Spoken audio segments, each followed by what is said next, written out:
You know that feeling. Game 7. Your team blows the lead in the fourth quarter. You're sitting on your couch, staring at the TV, completely sick to your stomach. Your whole week is ruined. But I want you to picture the billionaire owner of that team right in that exact moment, up in the luxury suite. You think they're crying? No, they are probably popping a bottle of Dom Perignon, because while you and I are sweating over the final score, they are playing a completely different game.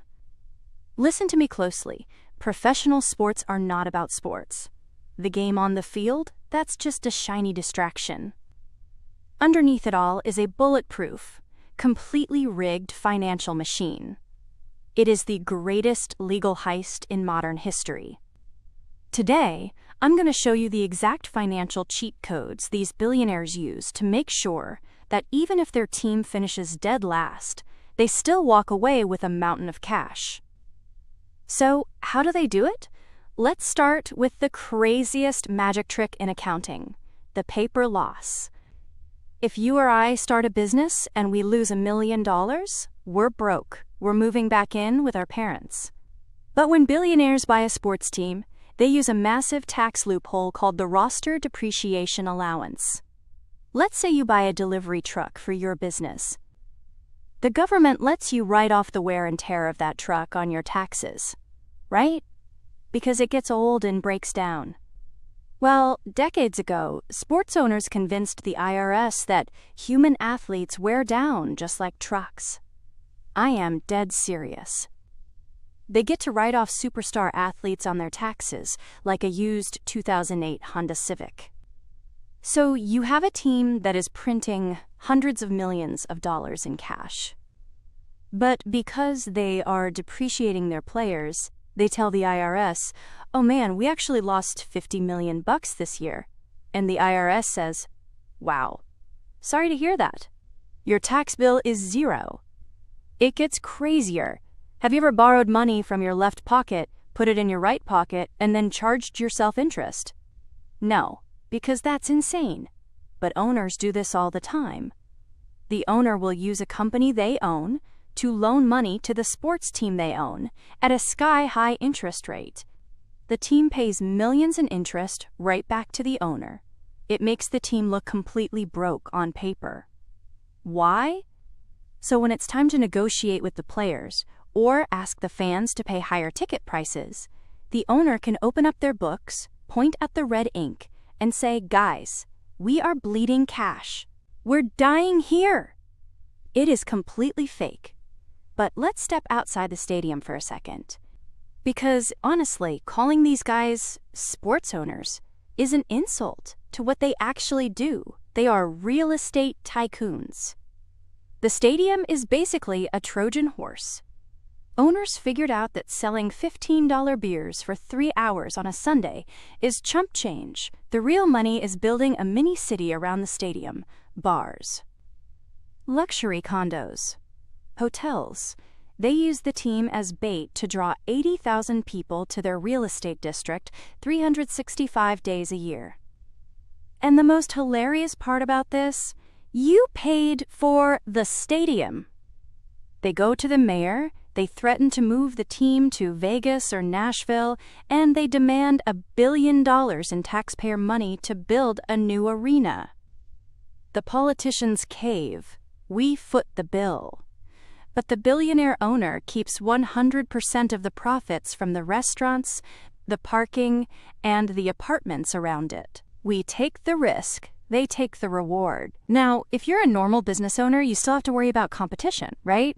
If my pizza shop makes terrible pizza, I go out of business. In European soccer, if your team sucks, you get relegated to a lower league and you lose millions. But American sports? It's a cartel. There is zero risk of losing your spot. It is a closed loop. You can have the worst management in the world, lose 100 games a season, and you are still guaranteed a massive slice of the league's revenue pie. And because of the salary cap, owners have legally capped how much they have to pay their employees. Imagine if the tech industry legally capped what software engineers could make, no matter how much money Apple or Google made. That's what sports owners did to the players. So when Netflix, Amazon, and Apple come knocking in 2026, offering tens of billions of dollars for broadcast rights, the players' salaries are capped, so all that new tech money goes straight into the owners' pockets.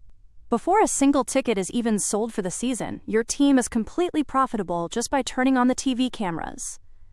So, put yourself in the billionaire's shoes. You have a giant business that doesn't pay taxes. You got free real estate from the local government. And you have guaranteed money coming in from Amazon and Apple. What do you do with it? You use it as an infinite money glitch. Banks look at sports teams as the safest assets on the planet. They are completely recession-proof. So owners use their teams like a giant ATM. They use a strategy called buy, borrow, die. They buy the team.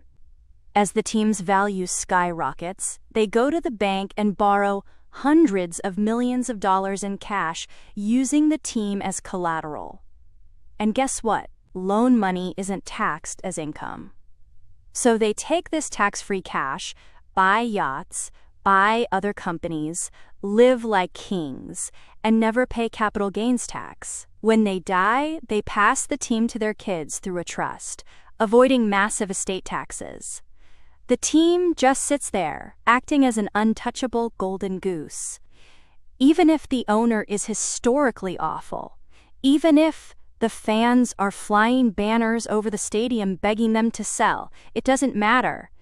Because the supply of teams is strictly limited by the league, the value always goes up.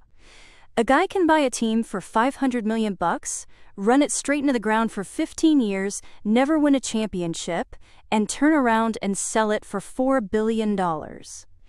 And as of today, Wall Street is in the game.